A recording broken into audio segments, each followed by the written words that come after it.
Welcome, everybody, to the Journeymen Lounge podcast.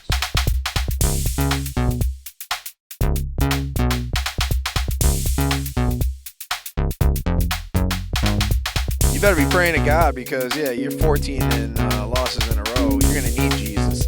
Am I wrong? I thought you were pretty wrong, yeah.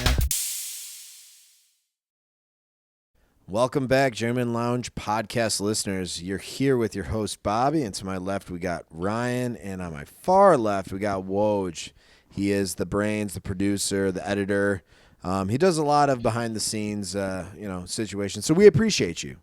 Get better graphics, but we appreciate you. I appreciate you as well, and graphics cost money sometimes. But now, big things are coming in the podcast arena just because, frankly, it's getting warmer out. We're going to be doing a little bit more. I got to school you guys in some of our athletic we're definitely going to get a lot of that. So stay tuned for that. Going to be worth a watch, just throwing that out there.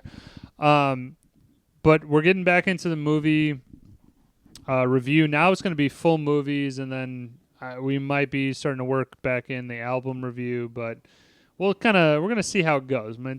Step jab, see what's popping there. But let's do Trading Places. This is Bobby's choice. Let me break down. I'm going to give you just a synopsis of the movie, but before that, budget, box office, when it was released. So let me just dive right in. This is Trading Places. This was in 1983. The release date was June 8th, 1983. Runtime of 1 hour, 58 minutes. A budget of $15 million with box office sales of $90.4 million domestically. Is that good for the 83? Yeah, Paramount Pictures. Think about it. Okay. It made 120 total worldwide, so definitely made back plenty. You want to make back at least like double or like more. I think double is the minimum. Like metric double gets you your money back. So they did double the double. They did 4 times that and then some. So, very successful movie, and this was after a failed movie by Dan Aykroyd. Couple failed movies and then Eddie Murphy got the what role. What you talking about with us? He had Detroit, Dr. Detroit or something like that. Dr. Detroit, Neighbors didn't do too well with John Belushi. Right. He had Blues Brothers, obviously, but besides that, it kind of there was at this point. I mean, from what I've heard I listened to a podcast about this movie actually. Shout out Rewatchables. I've seen so many clips. It's amazing. Yeah, we appreciate you. Like and subscribe for us. They were talking about like how like Dan Aykroyd really needed this. Hell yeah, he needed this as a win because like it was just pretty much just Saturday Night Live and Blues Brothers, and it was like, can Dan Aykroyd be good without Belushi, or is it like is he a one-trick pony? Right, and then Eddie Murphy. This is after 48. His second movie, 48 Hours, his first movie, Nick Nolte, which is was good, and then this was like it did all right in the box office. Yeah, and I think Eddie's still on Saturday Night Live at this point, so it's like, is he gonna leave? What's going on? But clearly he's like on the rise, and like he's a star. Like you could just tell, like he's got something. I agree. Excuse me. Absolutely, Eddie, bona fide star. Absolutely. I just would throw out there, probably should look up when the Coneheads came out, because Coneheads was 83 as well. Coneheads, the movie? It was like it was 90s. No. I'm saying the like the sketch. Like they had like the sketches on and SNL shit like that. or something. Like I would think that he's gaining enough popularity to be getting the movies. It's kind of like the early. I'm trying to think of a comparison to somebody who, like, started off the trajectory was slow. Like you're still kind of coming Morgan? off SNL, because SNL started in 75 was their first, right? So he was part of the Bill Murray, maybe. I don't know. All I'm saying is that I feel like you guys, like, yes, Dan Aykroyd didn't have a great career to that point, but that's kind of also like the rookie years, you know what I mean, of like his movie. Yeah, I think it's more just saying like, like people think or thought like he could have something, but at the same time they're questioning it because he hasn't. It was a tipping point to see whether or not he could do something kind of more on his own. Is he going to be, I'm going to use this as an example for like a more modern day, like Kate McKinnon, great on Saturday Night Live, terrible in movies, I think, my opinion. I don't think she's really had a great success rate, at least, as a star, like starring in it. Maybe like a little bit here and there, but I think she translates better on Saturday Night Live. Maybe that was the question they were asking about Dan Aykroyd, like, hey, is he just good on Saturday Night Live, or is he meant to be a comedy movie star as well, outside of working with John Belushi? Sure. I mean, just speaking with the John Belushi, but have you guys ever seen 1941, the SNL? I heard it was terrible. No, I have not seen it. Okay. The Spielberg one, right? Yes. Have you seen it? Yes. Was it good or no? I enjoy it thoroughly, but moving on. Oh, okay. So I would also say like the SNL type movies obviously fit him best. The Blues Brothers, the Spies Like Us. I don't think he's playing an exact SNL character, but you can kind of feel like it's been developed there. All I'm saying is that I'm a big Dan Aykroyd fan. I fucking love that. I love that he is playing like more of the straight guy in this, but I will also just kind of mention off the bat, he's obviously more tailored to like the goofier, fucking more. I don't know how I feel about that. More boastful, like big in your face type of guy. Okay, I think, maybe that I could. I think he's better at that than the. I mean, this is a weird movie in general because, like, did you give the synopsis yet? No, I was going to get to Okay, that. let's and then do the synopsis the because fun facts. I'm just like, it's weird because normally you have like a straight guy and a, whatever the. Which fucking I other think one is. you're going to hear some of the fun facts and understand. But I'm just saying, in this movie, they straight up flip. Like, Right. it's a flip of like this guy is now into the different role, into a different character, like kind of right.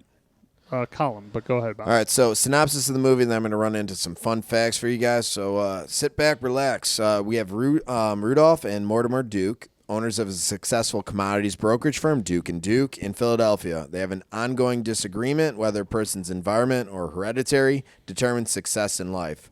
To settle this nature versus nurture argument, they conduct a cruel social experiment and sabotage Louis Winthrop III. Embezzlement, drug possession, adultery, and effectively replace him with a streetwise poor hustler, Billy Ray Valentine. The stakes of the usual bet for these two scheming brothers is $1. It's fucked up. But go Right? ahead. Totally fucked. Valentine quickly adapts and provides timely insight towards the demands of the commodities market, but unknowingly overhears a private conversation where he realizes this is all one greasy ploy. While Ophelia is protecting her investment by getting... Did I get that right? Ophelia, right? Ophelia. Oh, okay. Ophelia. By getting Lewis back on his feet, the two of them eventually team up with Coleman, the butler, to perform a switcheroo on Clarence Beeks, who illegally obtained the crop report for the next fiscal quarter, where they placed leverage calls or a short sale on the price of orange juice or orange juice concentrate, rising while the new duo, where am I at? Sorry. Winthrop and Valentine. Yeah, Winthrop and Valentine placed so they played calls or buys, the Duke brothers, and on the opposite, 200 contracts for short sales were put at $1.42 or $142 per pound at the peak price. Only when the real crop report is shared with the general public is the ruse uncovered, which leads Duke & Duke to financial ruin because they put all their assets behind these contracts that they bought. And Winthrop and Valentine release or buy back the contracts, fulfilling their short selling obligations and make an immense profit. And you see them vacationing at the end in a tropical paradise. Yeah, did you also mention, though, that the Duke brothers were trying to buy those reports early? Yeah, so I should have mentioned that. The Clarence Beeks is I guess they pay him off book. Shady guy. Shady motherfucker who illegally got the crop reports before it was publicly made available. Set up Winthrop. He planted this stuff on Winthrop. Yeah, and planted the stolen money on Winthrop at the Gentlemen's Club or at the Heritage Club. All right. Fun facts. This was a modern take of Mark Twain's The Prince and the Pauper, and it's considered a Christmas or New Year's movie. That's why I kind of enjoyed it. We're gonna discuss that. That's fine. That's fair. The Dodd-Frank Act in 2010, or the Eddie Murphy Rule, bans using secret non-public information to corner markets. This was almost a direct, this movie is something in entertainment directly impacted financial rules and regulations. So it's pretty cool. More fun facts. John Landis, the director, has a cameo as a police officer who arrests Billy Ray Valentine.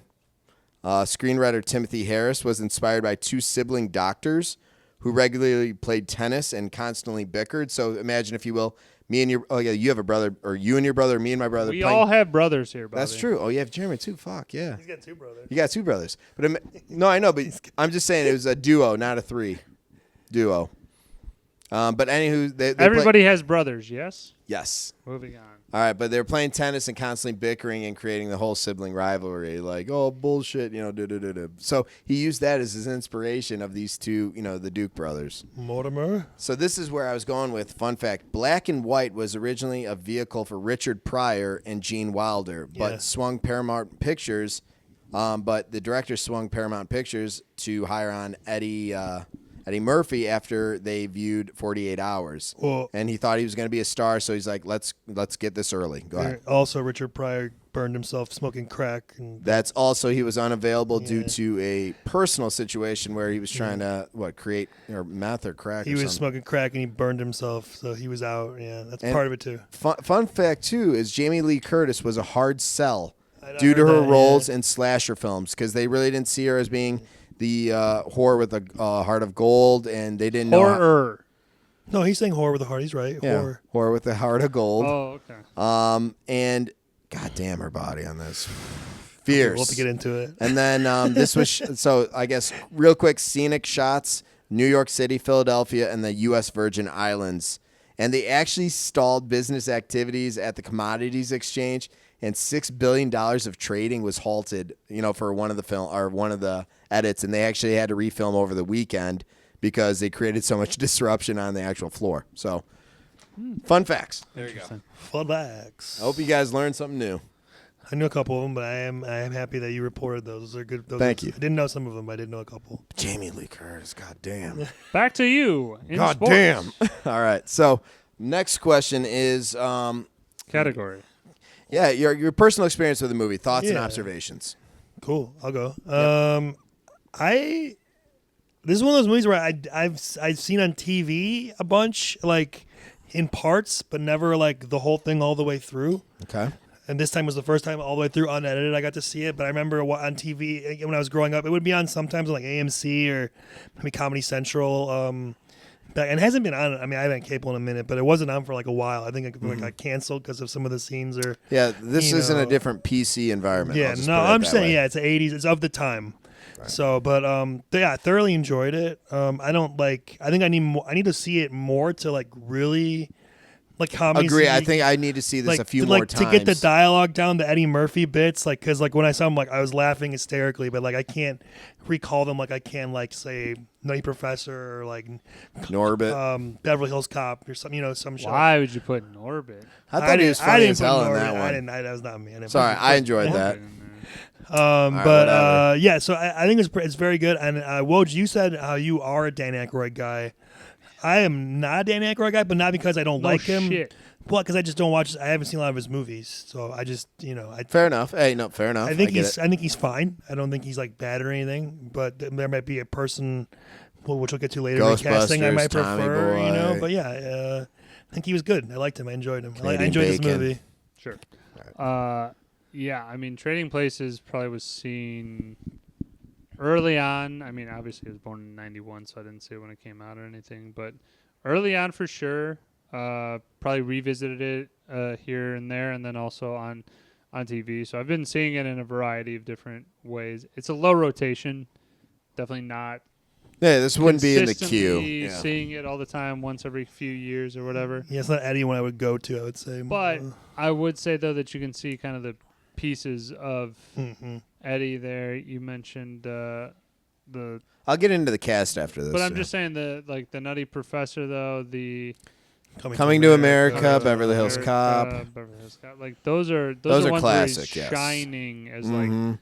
Do whatever you want, Eddie. We're going to fucking laugh our balls off. So what a talent. This is the inkling where I think it's kind of this thing of like, I don't think he really knows how funny like he can be just doing like regular shit. I think he does, man. He's funny as hell. No, but I'm sure Ed Murphy's the funniest man in the world. But I Spy as well. I got to throw that one in there. Yeah, we did that one already. But I'm just saying, though, is like this is like a more subtle Eddie Murphy. Those other ones were like out and fucking. He had more of a prominent role doing in whatever. He's the main guy. Not that he's not the main guy in this, but like he's gonna switch to play the straight man at a certain point, and even that is fucking Eddie Murphy is comical. Well, I think this in 48 Hours we talked about gets him to get his own movie where he doesn't need a Dan Aykroyd or a Nick Nolte to be with him, where he is the focus. He could anchor of the a film, movie. yes. He doesn't need another person. And then Beverly Hills Cop, obviously, when that happens, now he's a full bona fide the man, yes, or whatever. And, his career, and the guy that we've all. Because we're a little younger compared to, we were born in like the 80s, the late 80s. So we've grown up with Eddie Murphy our whole life. He was a huge part of like my comedy. Like, absolutely. Growing up, like, I think he's like the funniest dude. Like, if you're like, who are like the 4 funniest guys when you're growing up and you're kids, it'd be like Eddie Murphy for me, for sure. Jim Carrey, Adam Sandler, and fair, throw someone else in there or whatever. Right. But like, just fantastic.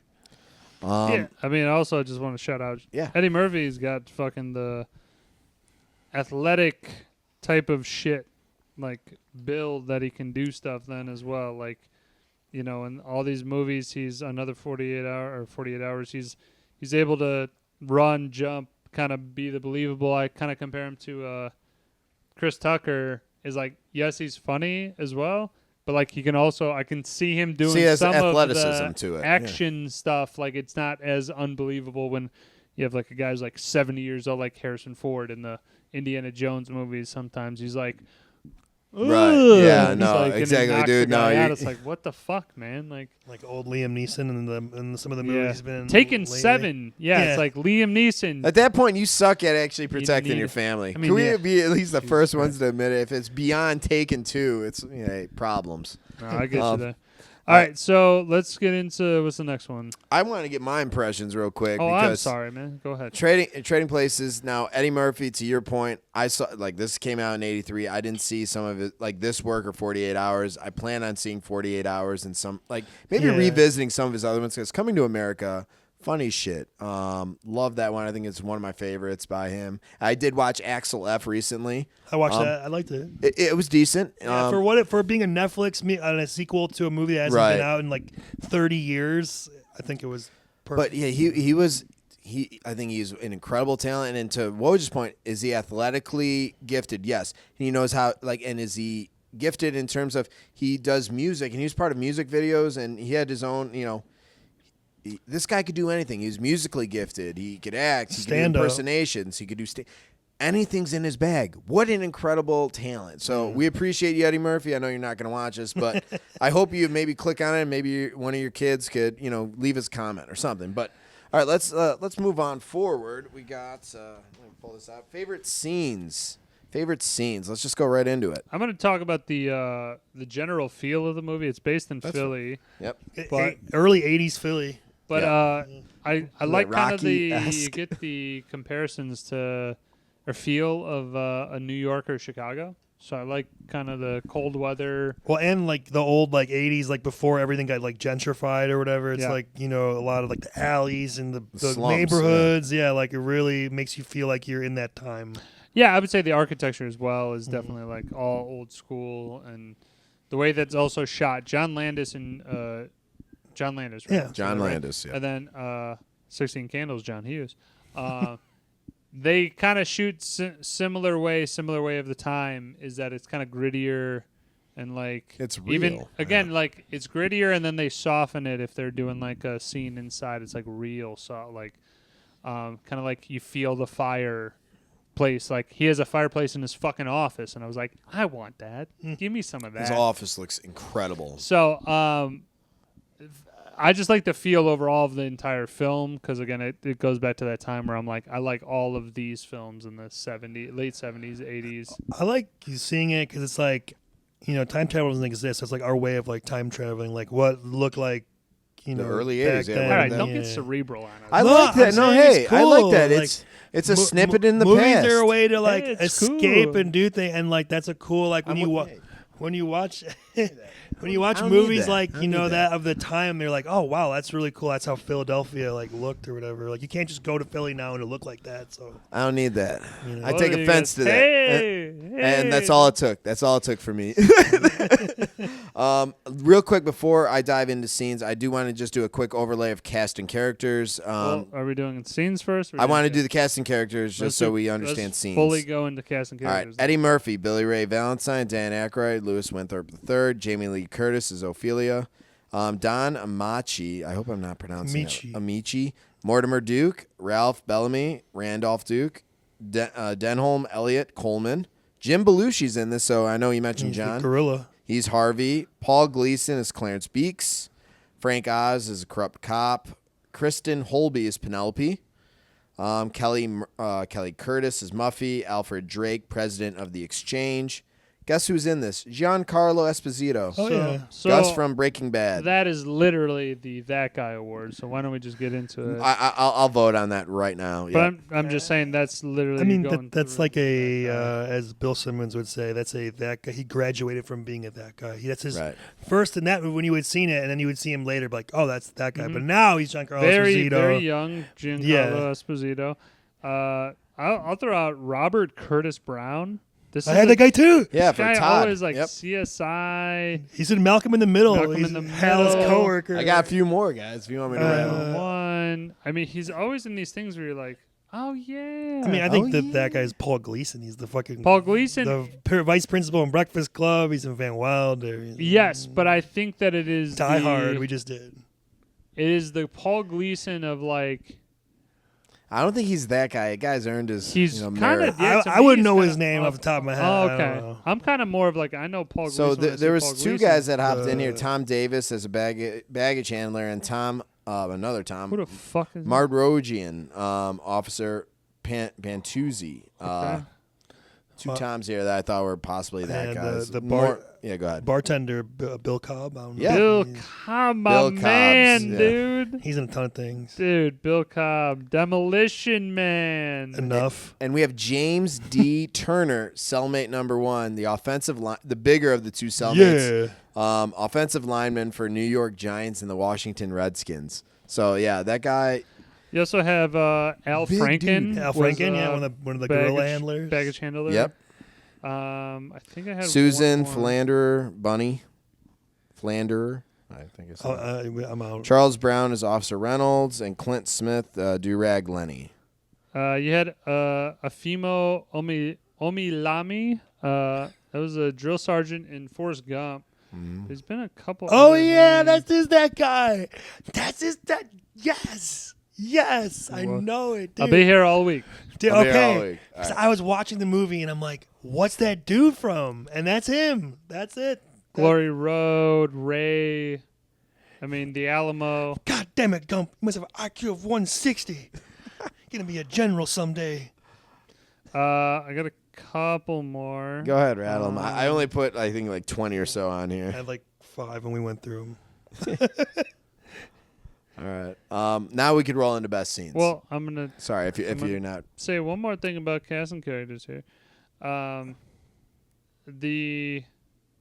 Al Franken. That's who I messed up. Tom Davis and Al Franken were the baggage Saturday handlers. Night Live writer. Yeah. I just wanted to point out that some of these guys' titles and names are ridiculous. The guys in the prison are Big Black Guy and Even Bigger Black Guy. Yep. That's their names on the thing. On the credits, yeah. You have Deep as hell. Barry the White, pawnbroker, motherfucker. the pawnbroker, his actor's name is Bo Diddley. Not making that shit up. Oh, yeah, the pawnbroker, yeah. Bo Diddley. In Philadelphia, that watch gets you $50. Yeah. And then Don McLeod is Isn't Bo Diddley the musician? No, Don McLeod. Because I did a deep dive that watch that he described.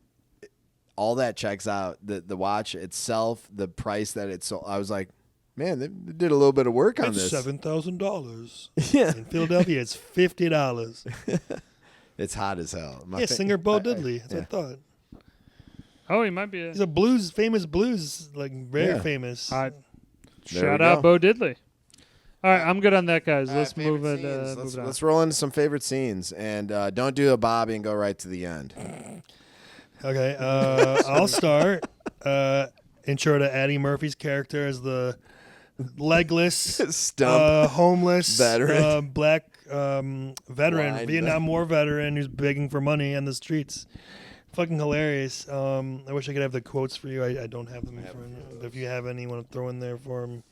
But, Merry Christmas, Happy Hanukkah.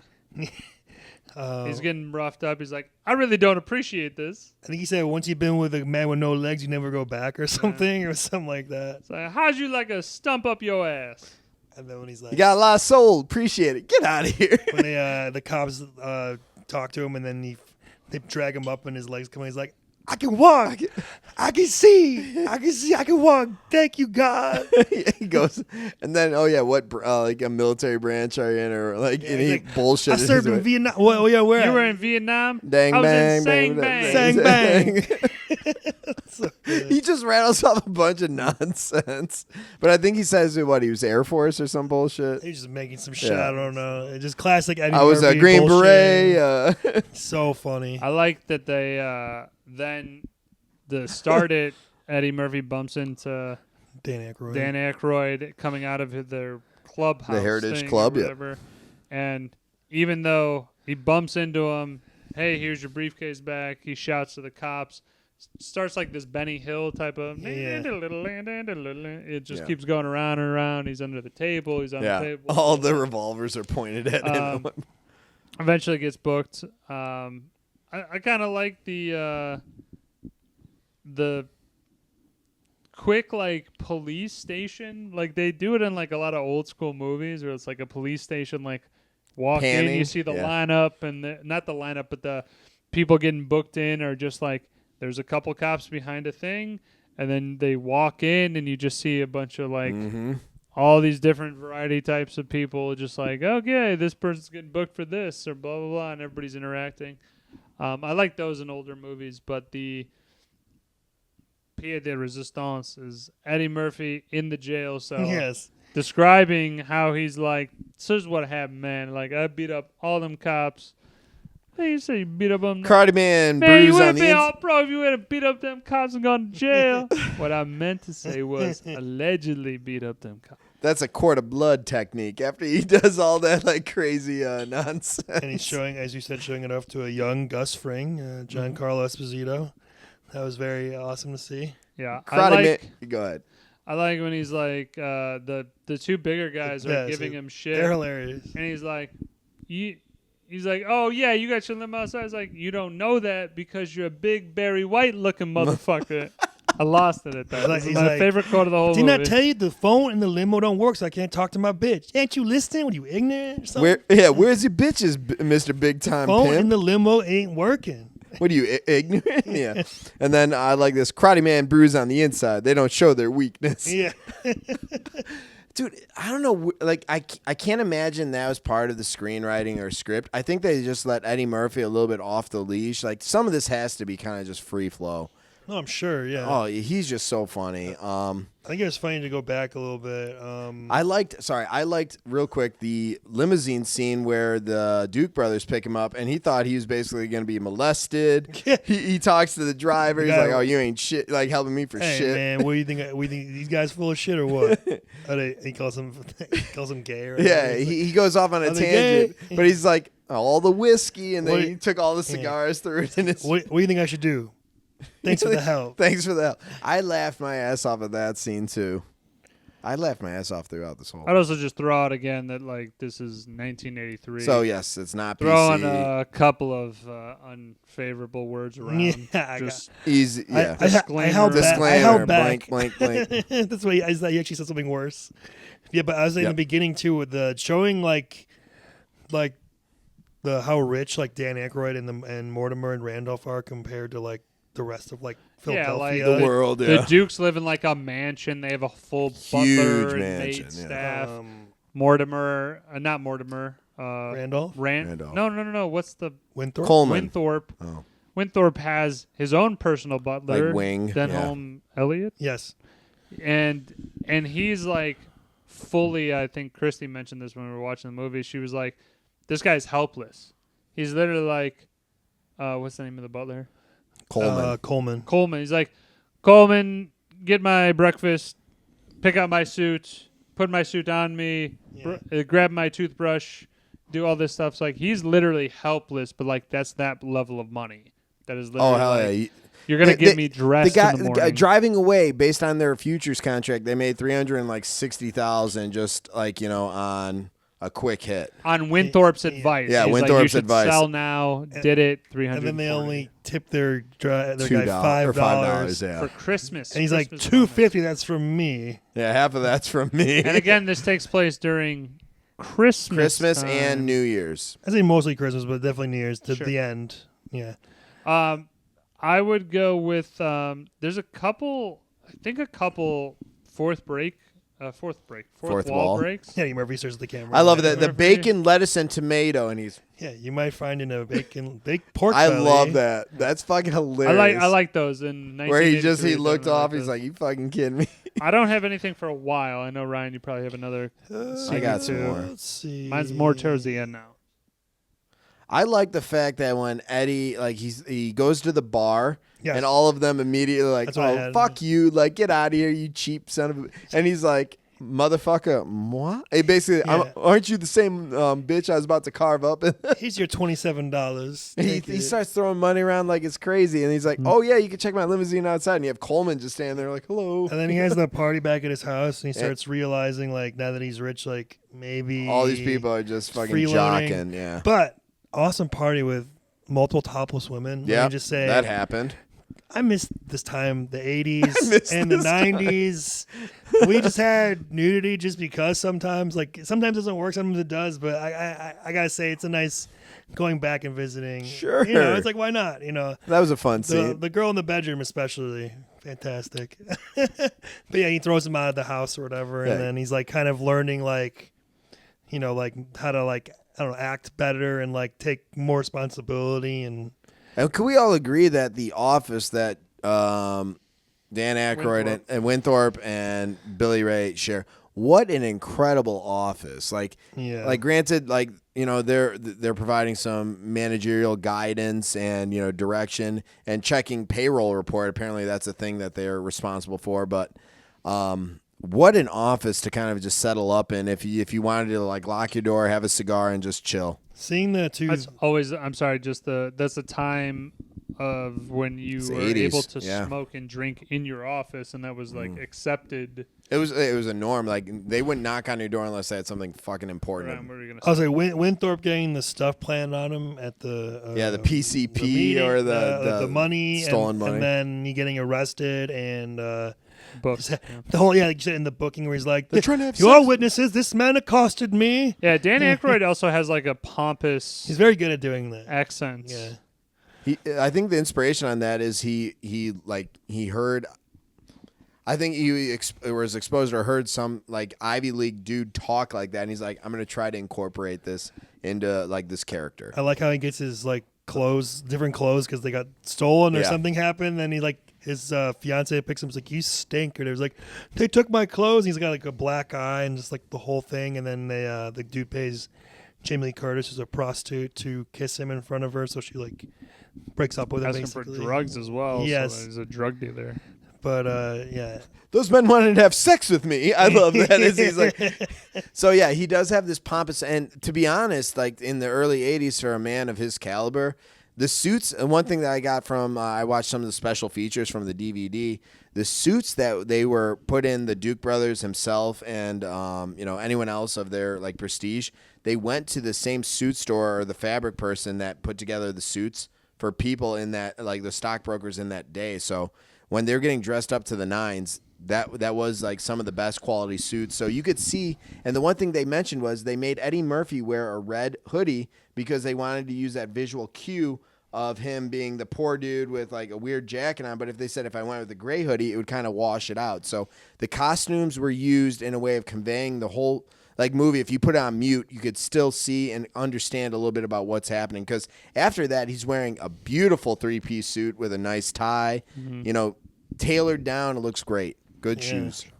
I would say I forgot to mention this, but like Billy Ray, Eddie Murphy starts doing some karate stuff. Yeah, in the jail. It's fucking hilarious. I just gotta mention that. So funny. I'm almost more towards where Winthorpe is like really breaking down. He's now living with Ophelia. Like the IRS has seized his assets he and, can't do and money anything. and all this stuff, and Ophelia kind of takes him in, but then he's going off the rails. He got a big bottle of whiskey or some shit like that. He's got the Santa suit on. He goes into the company party and steals food. And he's like going down the line. Pulls out a gun. It's almost Belushi-esque where he's like, I'm going to... This is the dirtiest Santa suit thing I've ever seen, too. It's Well, so the beard was rough. He's eating the salmon with the beard on the train. But before that, though, we got to talk about it. Jamie Lee Curtis in the apartment, right? Topless in the apartment. I mean, let's get into it. It was, Dude, we paused and rewinded. Let's not lie. I didn't expect. I think she gets naked. I'm You like, didn't expect it. Well, I didn't even see it. I've seen this on TV, dude. It's 1983. I know, but he saw John this, like you said. Landis. I'm like, it might be, it might not be. I'm like, I think she might get topless, but I don't know. And then I'm like, if she is getting topless? Twice. John Landis, 1983. That should give What does that mean two to me? clears. Stripes. Stripes was Harold Ramis. Yeah. Same time period. Same. Well, I know, okay, but hey, we're all pleasantly surprised it happened not SNL once, cast. but deuce. Beside the point, that it was just refreshing and awesome to see. And wow, Jamie Lee Curtis was throwing smoke back then. My Throwing God. smoke now. I gotta say too, I want to throw it. This is kind of like a sidebar. Probably one of the best topless movie scenes. And like we got Phoebe Cates, her, like iconic that you would like remember, like Shan Elizabeth, in American Pie. I think off the top of my head. Those just that iconic. I think. What's the movie Jamie Lee and Arnold? Because she was True Lies. True Lies. She looked. Yeah. Just want to throw that out there. I'm just saying, she timeless. And it's part of the movie, and yeah, It was awesome. amazing. Thank It was you. fantastic. Yeah, you pause and maybe rewind and play it again. All right, so are we good with scenes, or are we going to keep rattling off some You scenes? got to tell what happens at the end here. Well, like Winthrop selling his watch was funny. Like we talked about the 50. I'll get you $50 in Philadelphia for that. It's like a $6,000 at a watch. pawn, yeah, like a $5,000-$6,000. We talked about the Santa thing. I guess the train scene. I mean, that's fucking I would say hilarious. before that, though, you have Winthrop trying to set up Eddie Billy Ray as the putting drug. stuff in his, like in his, yeah, And his he Santa pockets is like, the weed. Yeah, that's exactly what I was gonna say. Takes all these stuff. Like, man, what is this? This One is crack, joint. PCP, and just like that, and it throws. My them. question is, where the fuck did he find all those drugs? Like, granted, I know he's living on the streets, but he didn't have Jamie a Lee dollar. Curtis probably Ophelia. knows. Yeah, to say she knows dudes. Yeah, probably. Yeah, but on she the probably street. he But didn't also, have a dollar let's to also his name. mention Ophelia in this is great a character. prostitute, but she's also Heart of gold. a financial whiz, Yeah. saving money. She says she has She put it into T-bills, yeah. $42,000 Yeah, she's- saved, life savings. She's going to do this for a couple more she's years. got a plan. And then she's going to She had be a game done. plan. Yeah.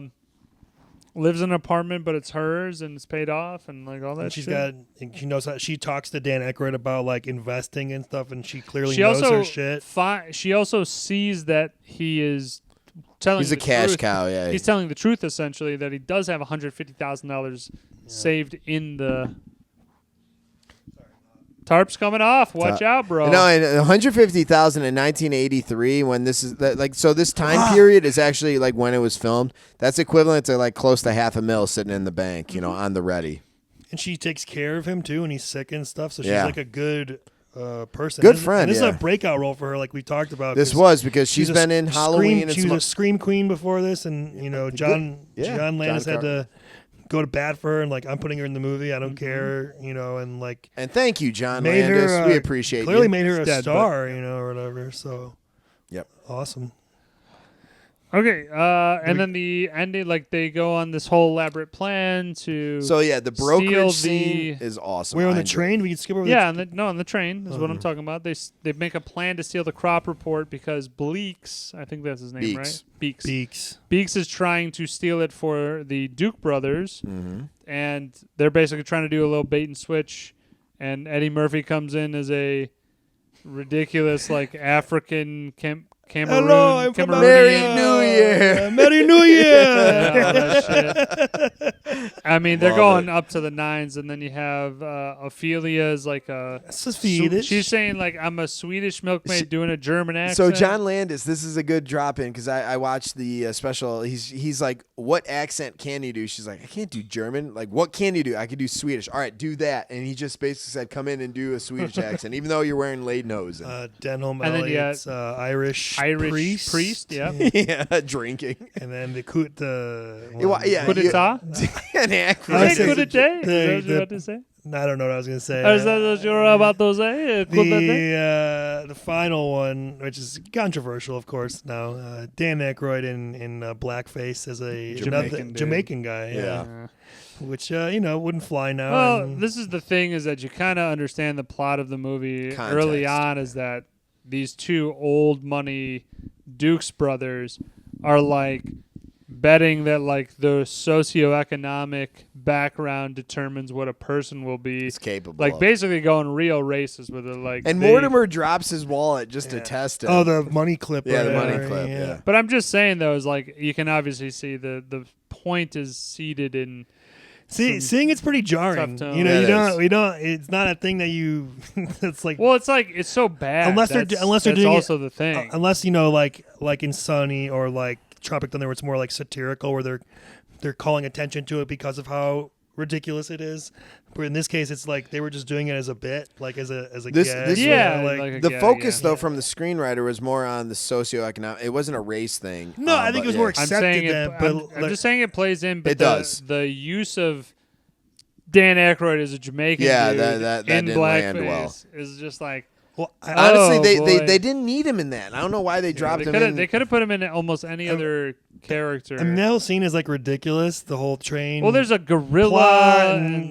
Like I said, we'll get to Piggy Nits. It's entertaining, like some of it, but it's also ridiculous. It's ridiculous, so that it's But that was the 80s. Like, right. that was just sure. But I'm saying the train scene leads into they steal the crop report. The Duke brothers have the wrong crop report, thinking it's going to go up further.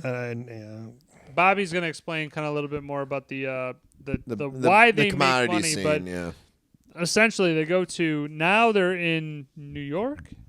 Yeah, because they walk through the World Trade Center Plaza. All right, so now they go from Philly to New York to go onto the floor, and then they used all the Winthorpe cash. and Billy Ray pool everybody's cash together, hundreds of thousands of dollars, and they go, we are going to make so much money off of the Dukes because they're going to do a certain thing counteracting what the Dukes are doing. So, Bobby, you're going to explain exactly what that is because I'm still I know what they did, but I don't know how they made agree. money. Okay, so I just want you guys to understand a covered call means you have the money to back up a contract that you expect to go up. So call, think about you want it to go up.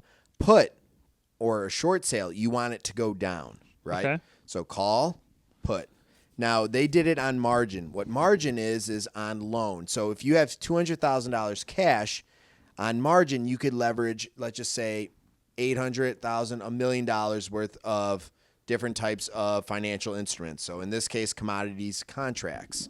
What they did was they switched out the crop report that showed that the winter frost didn't really impact any of the orange production, so it would keep costs down because it's not like there's a supply shortage, right? So supply and demand. Mm-hmm. Now, they flipped that, and it basically told the Dukes that, hey, buy those calls because the shortage is going to happen. Like the frost hurt everything. There's going to be very low supply. So the Dukes put in a ton of their assets, almost all of their assets, can I ask call options. Can I ask an interesting question? It'll help me understand it more. So because of the environmental conditions, the cost of that product then was going to go up. It was going to be a higher price so that they want to buy it.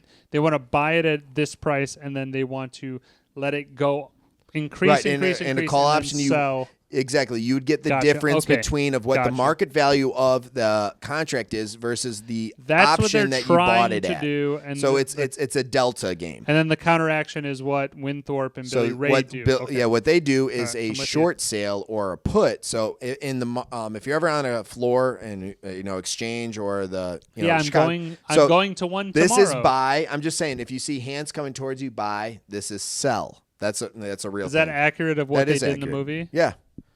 So and then you'd tell Ryan, you got a future. And then you'd want to see how many contracts, that you're trying to acquire at the price point. So anywho, they bought at the peak before the report came out. Before the drop. 142. So it was $1.42 per pound, and each contract had 25 let's just use this, 25,000 pounds, for each contract. They bought 200 contracts. Who did? Winthorpe and Billy Ray. Winthorpe and Billy Ray. Now, the brothers bought, like, I think 25,000 contracts because they invested all of their money to corner the market to basically use that for the delta. So if they bought at 142 and it jumps up to $3, they were going to go up. $1.62 times the contract times the quantity of that contract per pound. So you could see how, and if they leverage, that means they're using money that's not there. Now they are leveraging.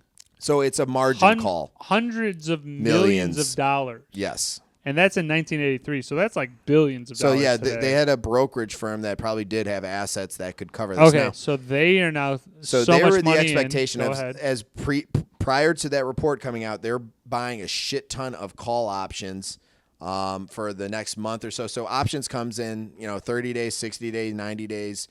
Like you could buy it over a period of time, but with that comes a premium to buy it. So I'm not going to go into that, but the idea is they wanted that thing to skyrocket once the crop report came out because they would make the delta of where they bought their contracts versus where it's now at. And because it was a fruitful yield. Yeah, and because the winter didn't do shit. That's why the price went down. And that's how Winthorpe and Valentine basically said, hey, at 142, they sold a bunch of their contracts or their short sale to different other brokerage firms, not the Dukes to satisfy their their obligation. But they got the delta of all those contracts. All right, Ryan, do you understand what's happening? I actually do now. Not a clue. Okay. So think about it. I think stocks, there's a so it went from 142 down to, let's say, 27. We don't need it. I'm just saying, think about $1. He's not going to get it. $1 per contract times 25,000 times each contract they have, or something like that. So millions and millions and millions. I don't understand getting money on things that aren't real. All right, we're moving past. Doesn't make sense. Let's move it on. It's like crypto. That's how this is fake money, but you can buy more of it, and then they fulfilled all their short sale obligations by selling their contracts to other brokerage firms, and they reaped the benefit of each one of those contracts by the delta of where they purchased theirs. Doesn't matter. We're Bobby, moving you can explain it 15 times. All right, he's not going to get it. Moving on.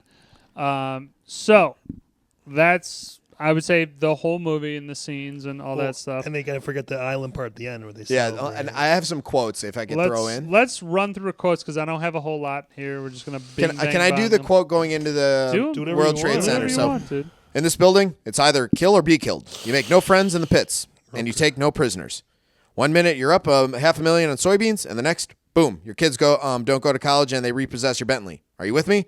Yeah, we got to kill those motherfuckers. We got to kill them. So that's me trying my best for Dan.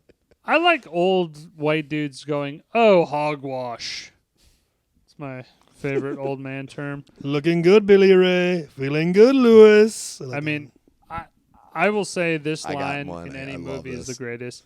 You know who you fucking with? Do you know who you're fucking with? I love that line. It's such a great line. My favorite is Clarence Beeks, his character. I anticipate penetration and acquisition at 2100 hours tomorrow. Hold on. Fuck off. Yeah. To that one lady, and he goes back to his conversation. I like when Billy Ray meets Randolph. He's like, I'm Randolph. Oh, like Ryan, Randy. He's like, what's up, Randy? Like from the Jackson 5. My younger brother, Mortimer. Marty! Randy, that's from the Jackson 5, right? And he's like, no. This is my vase. I got two others, and I'm good. Go ahead. He's wearing my Harvard tie. Can you believe it? My Harvard tie. Like, oh, sure. He went to Harvard. Billy Ray is grabbing the vase, and he's like throwing it back to back. He's like, I can do some Harlem Globetrotter shit right now. Metal Lark Lemon. Then he drops it. Yeah, Metal Lark. And then... you want me to break something else? No. This one, the whole scene where you see Winthorpe starting to clean out the double-barrel shotguns, you just can't walk up in there and kill him. Why not? I love that. Just the kind of why not? Like, fuck him. Even Coleman's getting in on it. He's, help clearing out the barrels. He's like, we need to get your brother to the hospital. Fuck him. Yeah, fuck him. They're losing their money and whatever. I got, again, another classic. Just get the fuck out. Yeah. It's great. Get the fuck out of my house, everybody. Get the fuck out. When Billy Ray picks up the phone and he's like, hello, security. And then Dan Aykroyd points a gun at him. He's like, Merry Christmas. Yeah, Merry Christmas. Hangs it up right away.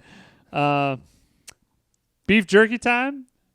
Anybody know about beef jerky time? I love Merry New Year. That was actually laugh. Merry New Year.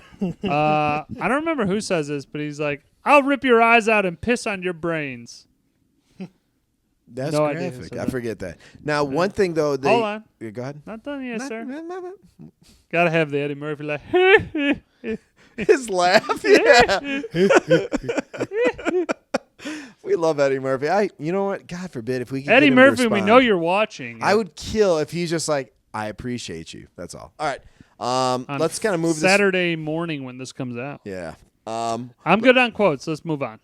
One fun fact, though, the guy who played one of the Duke brothers, he didn't like to swear. He was not about profanity. Don Amici, and he said, "Hey guys, for this one thing where he says fuck him, he's like, I only want to do this in one take," and he like apologized profusely to the extras and the actors. He's like, "That's not like who I, like." It was a personal stance, so he's like, "I'll do this," but it took some convincing. But he did in one take, and I like it. Don Amici was also in Cocoon. He was. That's right, he was. Sorry, throwing that Won a out there. cameo award, I think.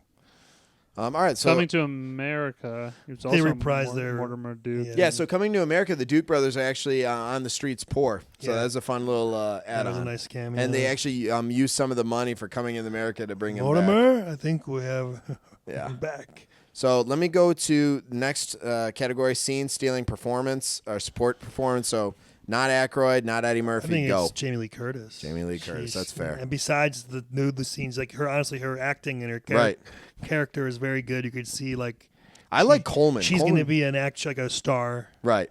I loved Coleman's performance as the butler. Yes, he's very good. Yeah, I was going to actually go with Denholm Elliott. I mean, obviously he's Marcus Brody from Indiana Jones. Yeah, I mean, of course. So good though in that kind of like sidekick kind of role. I like him in that role. I think he does it well. And I think we already covered, so I apologize. We're going to skip past this That Guy award. Yes, right. we did. We didn't do recasting. So, yeah, that's my next step. Recasting couch. Is there any possible recastings on this that you guys could see? All right, let's hear it. I mean, I think if we want to substitute someone over Dan Aykroyd, I think we could.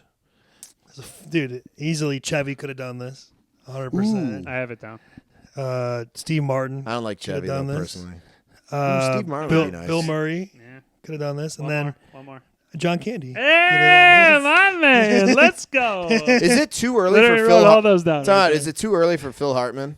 Yes. Okay. 83 is, he's a young pup. He's too young at that. And I put if they were not that they should or would, if they did like a remake or if this was done like modern in the 2000s, sure. 2010s, Dave Chappelle could be Eddie Murphy's character, Martin Lawrence, Chris Tucker. I would love Dave Chappelle. Kevin Hart. Could be a straight guy. I had Paul Rudd, Will Ferrell, Adam Sandler as the straight guy. Maybe. Paul Rudd would do a better job. Maybe than Jim Adam Sandler. Carrey. I don't know if he's too crazy. He had to dial it back if he did it. I think Robert Downey Jr.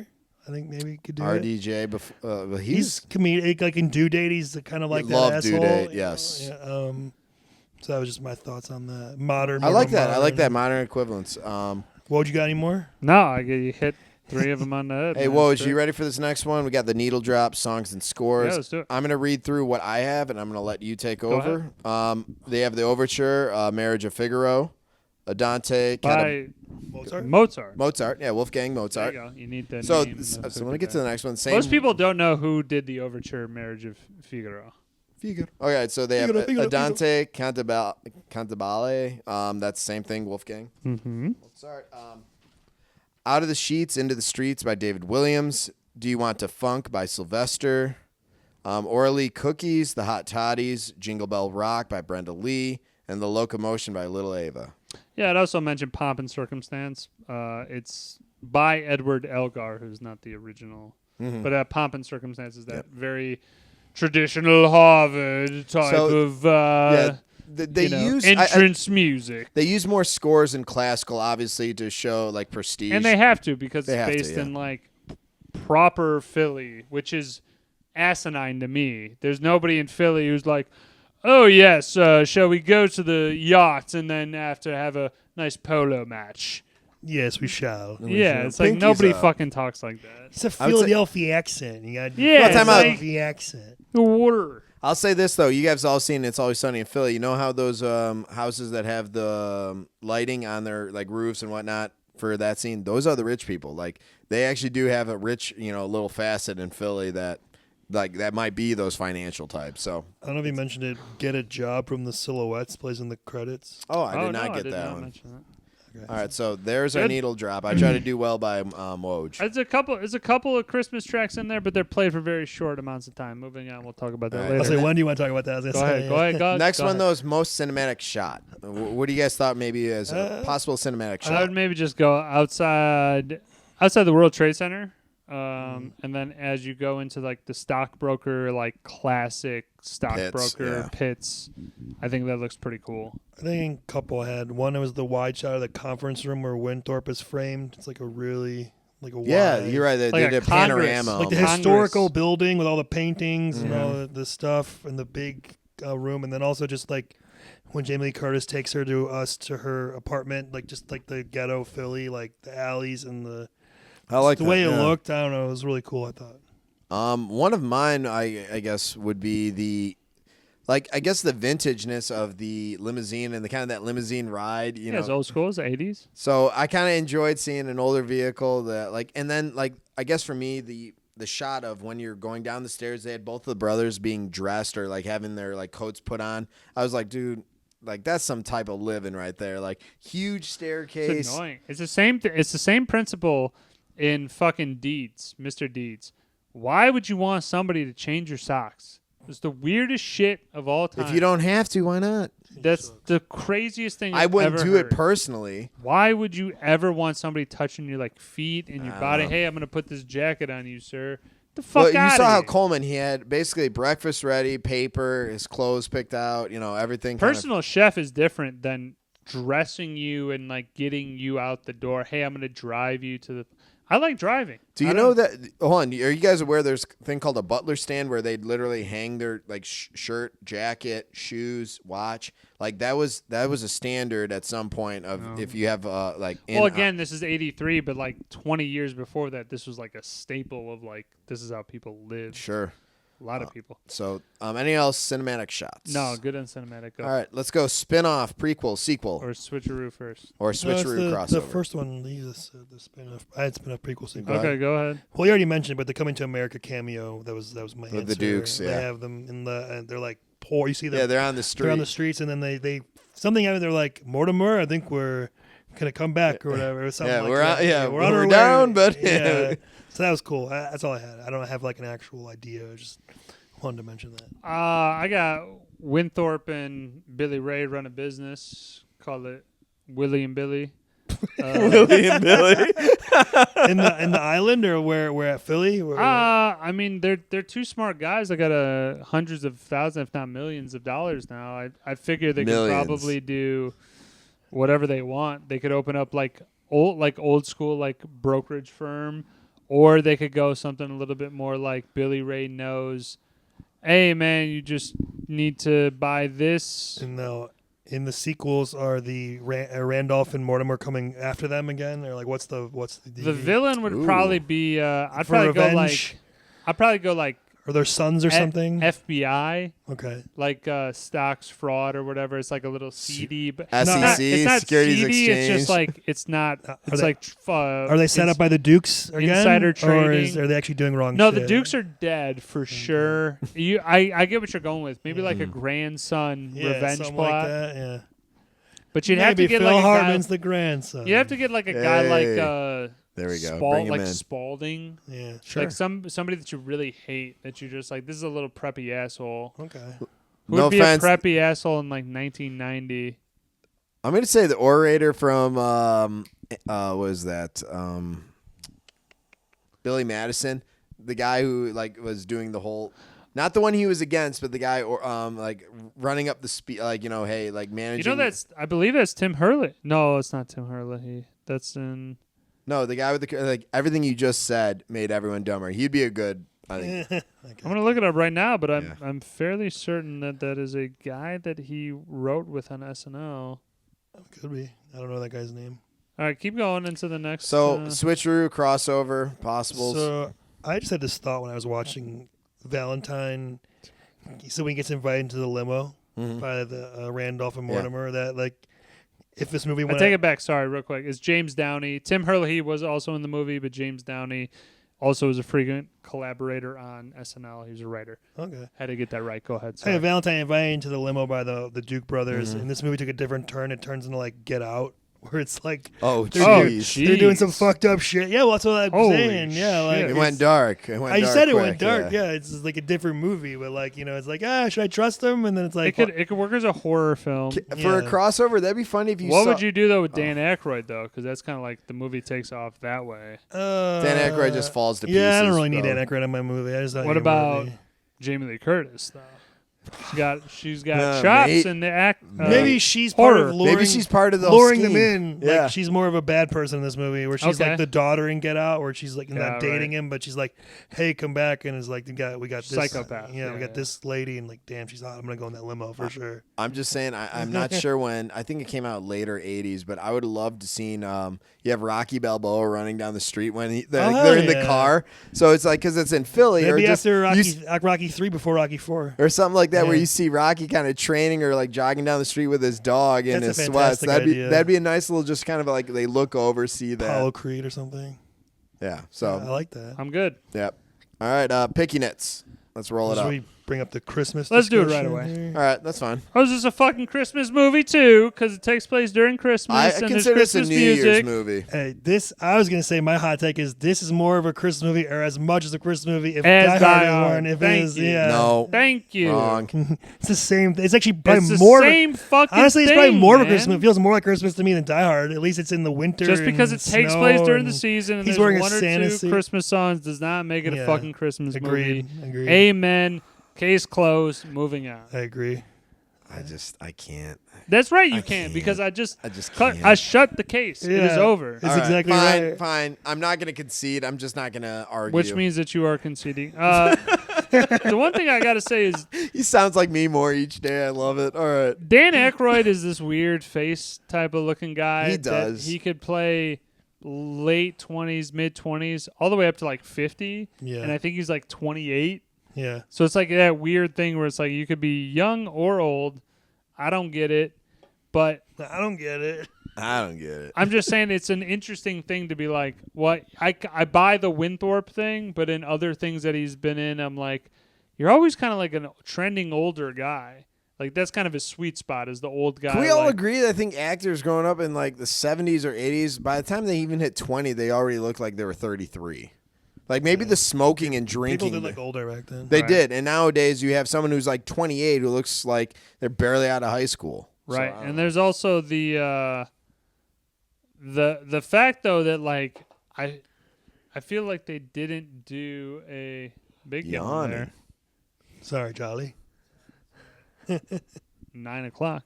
But the fact that they didn't really like have this thing where they like, oh, high schoolers playing, or not high schoolers, but like 20-year-olds playing like they're in high school. I feel like they didn't do that as much back in the day. Well, they definitely did. I'm sure they did it, right? I'm sure they did it. I don't think it was as prevalent though. Where it was Fast like, times. yeah, no shit, man. I'm saying there's hey, examples. hot take. Sean Penn, not a great actor. All right, moving forward. Terrible but That's take. for a fucking, Great take. That's for a fucking sandpaper hour. That's fine. Chop that up. But I'm just saying though, I don't think it happened as frequently as now, where you have like every high schooler. I would agree like, with that. it's I going think to in be- terms of frequency, that's the focus I would here. think like every high schooler that any person who's playing a high schooler right now is at least a few years older. The anomaly is that they're actually in the high school range of playing a high schooler. But I would also just say the first part, like where he makes the deal, makes them $100,000. His whole day was like 6 minutes. He walked in, he was like, "Huh, all right, we're gonna short this, boodly boop boop. Okay, going, and we're done." I'm like, Honestly, if you make the that's- company $347,000, yeah, you could sit on your ass the rest of the that's day. as easy as it can be. Well, though. wasn't it supposed to be a layup intentionally to make him feel good, like, and to like Oh, I don't know. the nature versus nurture thing to like, oh, I don't know you're if good that at was this. planted. I don't know.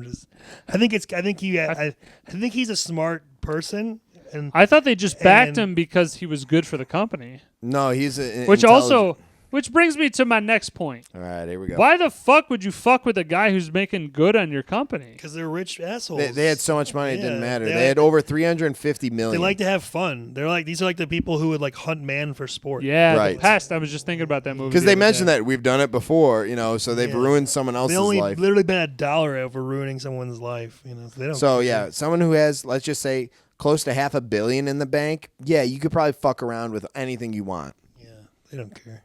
All right, so picky Nits. I'm sure we have a few. We're still going in there. Anybody else? The usual bet is $1 pisses me off. I kind of like that fact that Really it's hate $1. I like really it too. hate I think it adds. Thank you. It adds to the test of the brothers. They're pissed off about losing $1, so that level of greed just like to one brother and the other. I think it makes them more evil, which works for the movie. Definitely, adds to the character for sure. Yeah. I would also throw out like even though the two guys who are looking after the gorilla are supposed to be like dipshits. How dumb are you?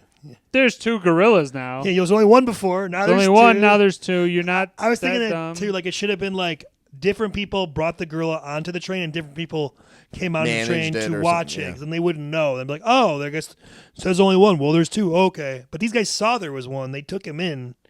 Now there's two. Right. Also, it's pretty obvious it's a fucking costume. So that train scene in general, like the use of bringing Dan Aykroyd in there, you don't need to. You've already done the switcheroo. It's almost like an SNL sketch. Like, So, like, hey, so let's I just throw can this in understand there. it for the comedic purpose of it, but I was like bringing him in specifically, like Ophelia. You could have gotten away. Ophelia, you got it right. You could have gotten away with her, and Eddie Murphy possibly, because Clarence Beeks. I'm not. certain. It's too over the top. It is. For you just keep escalating. Well, also it's like you go here and then you go here and then you go here, then you go here, and you're like, if you only did 2 steps, I think it would work great. Also, Beeks knows everybody looks like. He paid her $100 to kiss him. He knows. He should probably knows what Eddie Murphy's. Probably should know what everybody. He looks knows like. Dan Aykroyd. Or at least the facial. He knows this. He probably knows his butler. Like he's the guy who's like a fixer Right, type. right, so he right, has all the info, right. the dossiers of all these people. Nice and word. things. Dossiers. Dossiers.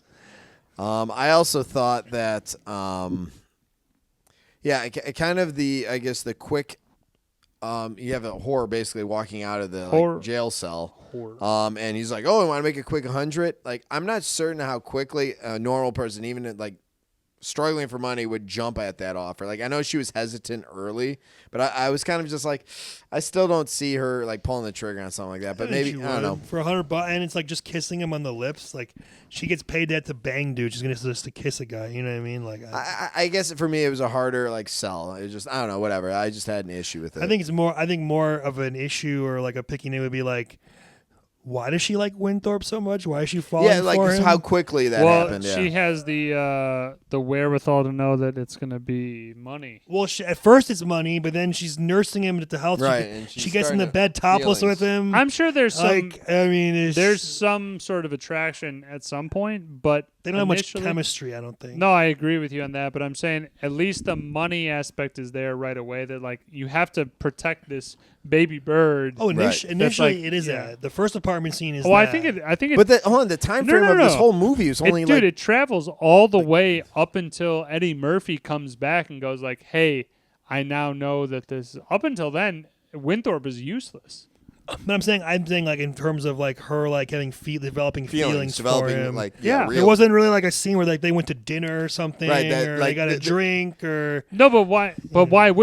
That's what I'm saying. She's protecting the investment up until point B, where then Billy Ray is now coming in saying like, "Hey, we got to get this guy cleaned up. They're trying no, but to frame him." even before that point, it seems like she's already she was fallen already for like him. physically. She's taking care of him interested, when he's sick, when he has the fever. She gets into bed topless with him and into bed with him. Like, Am I the one who enjoyed? why would you do that? She cancels her appointment with her John. And I love that though. He's like, he's like, business is business. I love that take that where he's just like, I'm fine enough. I'll figure it out, but I'll walk the streets. But I like the fact that he respected her enough. Like, hey, make your money. I don't see her feeling sorry enough for him. This guy's an asshole. Like, and he hasn't done anything good for her necessarily. Like, But the fact is, she knew when they went to the bank, this guy legit, everything was frozen, but this guy is made I agree with serious that money. initial point where you're saying where it's an investment, but then there comes to a point where clearly she's likes him now, and I feel like there's maybe a scene, Maybe his genuineness, a scene and missing or something, or some conversation or it's some type. Hour 56 movie. Well, it's actually got a lot of.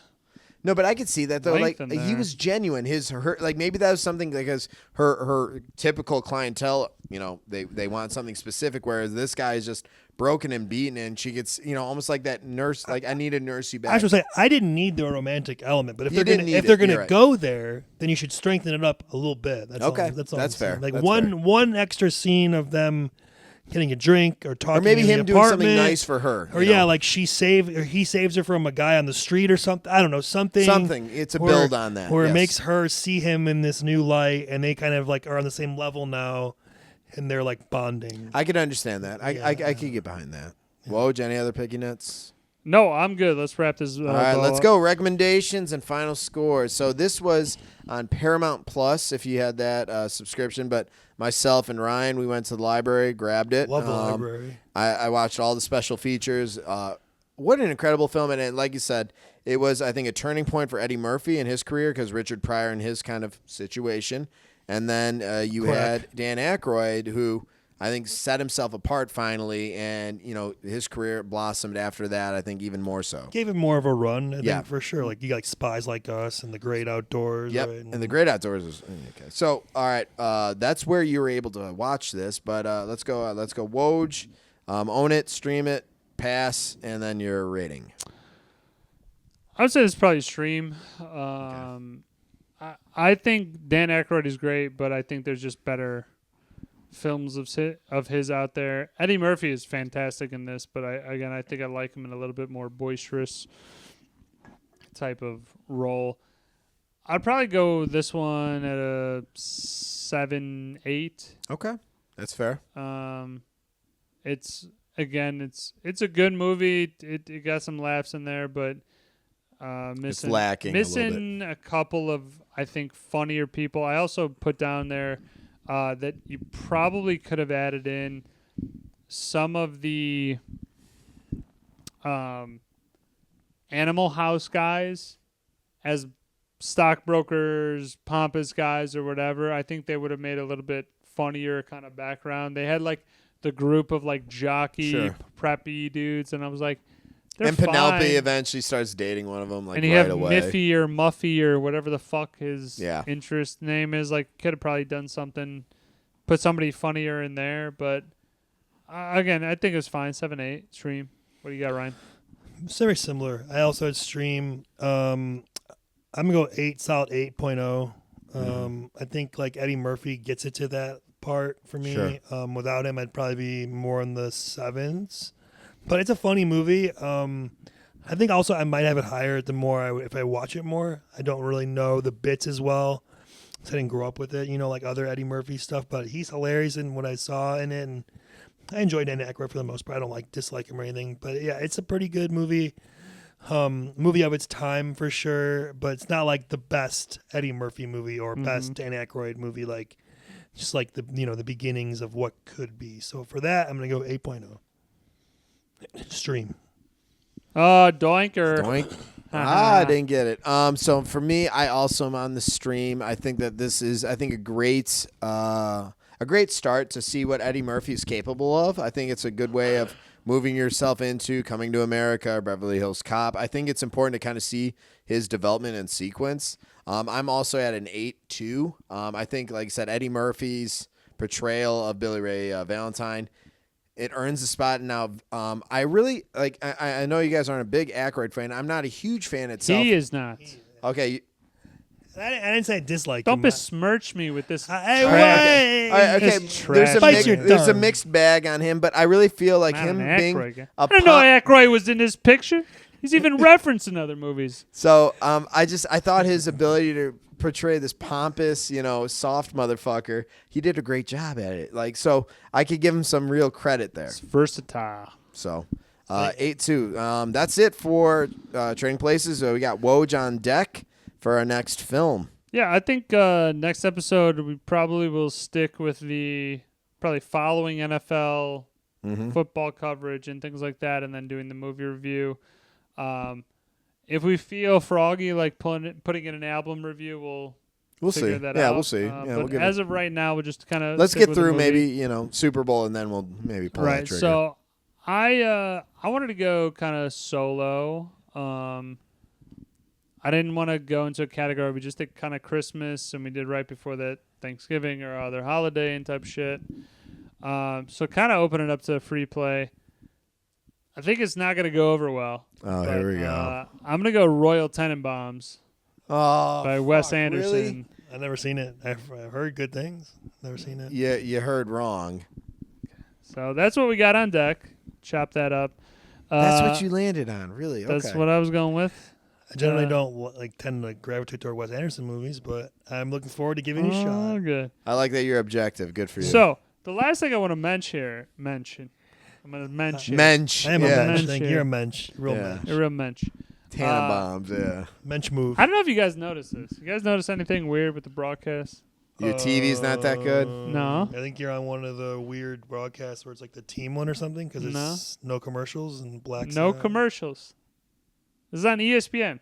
Oh, I dig it. Literally no commercials. It's fade to black a couple times, but there's literally been no commercials. I'd rather watch people standing around than get a commercial. I would rather zoom in or show like shit like this. This is what I like. Like Give me some previous history. Fiesta Yeah. Bowl, sure.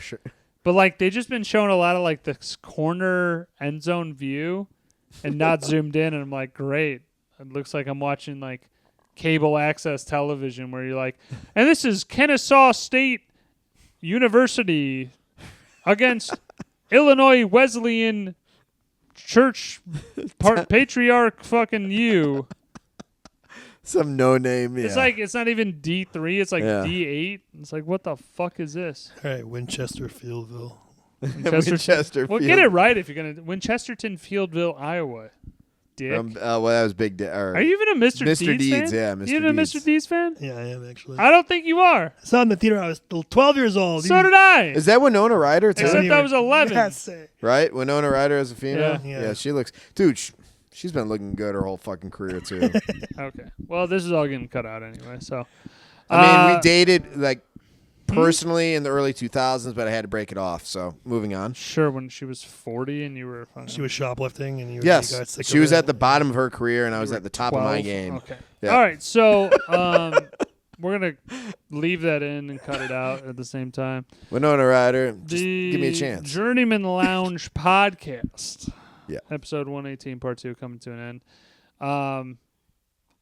It's good to be back, boys. I missed you guys. This is Good to great. be back. We're gonna. I had to set up the bat signal. I was like, are we meeting? What's going on? Well, I would have done it eventually, but this is what we got going on. Is back to action with the movie reviews. A lot of shit coming up as soon as it starts getting warmer and the end of Christmas season, which is disheartening, but it's time. It's time to chop it all down, It's fine. throw it into a furnace, and then start anew. Well said. There we go, guys. Big things on the horizon. Good things. Good things. Good things. Good things. We appreciate you. Like, subscribe, leave a comment, tell your friends. Quit being pricks. Okay. Maybe love- try and be nice to it. We love you. There you go.